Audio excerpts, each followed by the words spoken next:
Puji Tuhan, saudara yang diberkati oleh Tuhan Yesus Kristus. Haleluya. Saya sangat bersuka cita dan senang sekali berjumpa lagi dengan saudara-saudara dalam segmen Kabar Baik. Mendorong hidup lebih baik, semakin didorong semakin baik. Supaya kehidupan kita makin hari makin baik dan berkenan kepada Tuhan. Puji Tuhan, saudara yang diberkati oleh Tuhan. Doa dan harapan saya, kita semua dalam perlindungan, dalam naungan kuasa Tuhan Yesus Kristus, hidup semakin diberkati, berlimpah-limpah dalam anugerah dan damai sejahtera. Terpujilah nama Tuhan. Hari ini kembali Kabar Baik hadir buat saya dan saudara, memberikan rema, memberikan pencerahan rohani kepada saudara-saudara sekalian, dan kebenaran firman Tuhan akan kita ambil di dalam Amsal pasal yang ke-10 ayatnya yang ke-12. Kebencian menimbulkan pertengkaran, tetapi kasih menutupi segala pelanggaran. Haleluya. Puji Tuhan, saudara yang diberkati oleh Tuhan Yesus Kristus. Di dalam Amsal 10 ayat yang ke-12 ini kita menemukan ada dua kata yang sangat kontradisi, dua kata yang sangat berbeda, yang mempunyai makna yang sangat luar biasa yang terkandung di dalam dua kata ini masing-masing. Yang pertama dikatakan bahwa kebencian, dan yang kedua adalah kasih. Saudara, kata kebencian dan kasih itu jelas berbeda sama sekali. Mereka berdua tidak bisa akan berjalan bergandengan, apalagi bergandengan tangan. Saudara yang diberkati, berjalan berbarengan tidak akan mungkin, karena ini sifatnya sangat bertolak belakang. Saudara yang diberkati oleh Tuhan Yesus, dikatakan bahwa kebencian itu menimbulkan pertengkaran. Ternyata setiap pertengkaran yang terjadi, pertikaian terjadi, rusuh yang terjadi, masalah yang terjadi, musibah yang terjadi, petaka yang terjadi dalam kehidupan kita adalah oleh karena ada kebencian. Kebencian ini menimbulkan sehingga ada pertengkaran. Nah, saudara yang dikasihi oleh Tuhan Yesus Kristus, Alkitab mengajarkan kepada kita supaya kita tidak hidup di dalam kebencian. Mungkin kita pernah salah paham dengan orang lain, kita pernah memarahi orang lain, tapi jangan sampai timbul kebencian.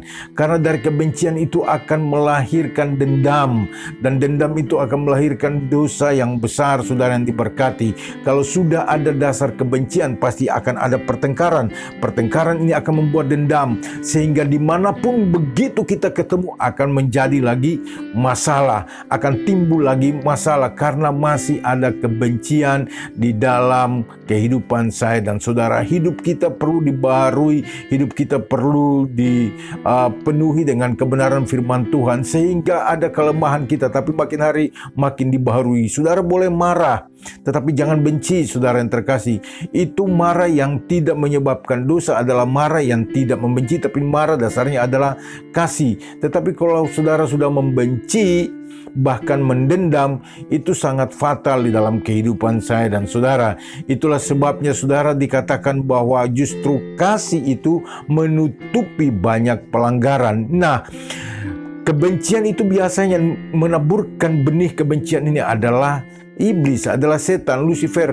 Tetapi kasih itu datang dari Tuhan. Tuhan Yesus sendiri adalah kasih. Dia adalah kasih. Oleh karena kasihnya dia menyelamatkan saya dan saudara. Kasihnya menutupi segala pelanggaran dan dosa. Itulah sebabnya saudara, mari kita terima Tuhan Yesus sebagai kasih itu, supaya hidup kita penuh dengan kasih. Jika ada yang membenci kita, kita membalasnya dengan kasih. Saudara, kebencian itu di mana saja akan kelihatan. Kalau saudara menyapa orang dan orang lagi benci kepada saudara, maka dia akan membalas dengan cara yang sinis, atau mungkin dia tidak membalas saudara karena ada kebencian.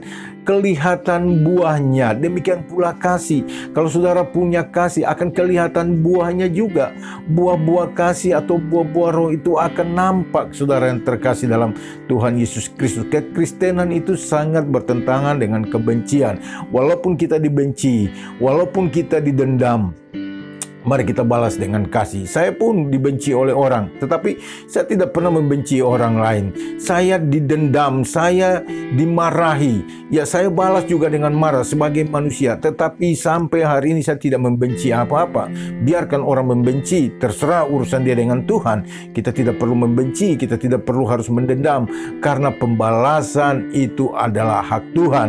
Dan saya sudah melihat banyak sekali pembalasan-pembalasan yang dilakukan oleh Tuhan ketika orang membenci dan mendendam terhadap saya. Itulah sebabnya saudara, mari teguhkan hatimu. Saya mau mendorong kita, tinggalkan kebencian. Jika hari ini saudara sedang membenci seseorang, jika saudara hari ini sedang mendendam seseorang, siapapun dia, mungkin saudara, mungkin kenalan, mungkin sahabat, rekan kerja, orang tua, anak, istri, atau siapapun saudara, tinggalkan kebencian itu.